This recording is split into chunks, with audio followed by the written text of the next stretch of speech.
Twenty 48 news Gujarat. હવે નજર કરીએ આજના મુખ્ય સમાચાર પર। સુરતના કામરેજ તાલુકામાં એક હૃદયદ્રાવક ઘટના સામે આવી છે। હલધરુ ગામે આવેલા ફાર્મ હાઉસના સ્વિમિંગ પૂલમાં ડૂબી જવાથી 8 વર્ષના માસૂમ બાળકનું કરુણ મોત નીપજ્યું છે। માતાની નજર સામે જ એકના એક પુત્રને ગુમાવતા પરિવાર શોકમાં ગરકાવ થઈ ગયો છે। કામરેજ તાલુકાના હલધરુ ગામે આવેલા ઇકો વિલેજ ફાર્મ હાઉસમાં આજે સવારે દુર્ઘટના સર્જાઈ હતી। ખોલવડ ગામની મહિલાઓનું એક ગ્રુપ પ્રવાસ માટે ફાર્મ હાઉસ પહોંચ્યું હતું।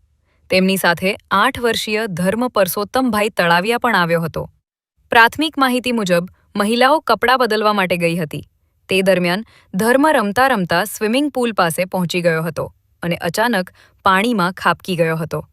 બાળક ડૂબી જતા તેને બહાર કાઢી તાત્કાલિક સારવાર માટે ખસેડવામાં આવ્યો હતો, પરંતુ તબીબોએ તેને મૃત જાહેર કર્યો હતો। ધર્મ ખોલવડની સ્ટાર પવિત્ર નગરી સોસાયટીમાં રહેતો હતો અને ધોરણ 3માં અભ્યાસ કરતો હતો। તેના પિતા પરસોત્તમભાઈ તળાવિયા કેમેરા ફિટિંગનો વ્યવસાય કરે છે।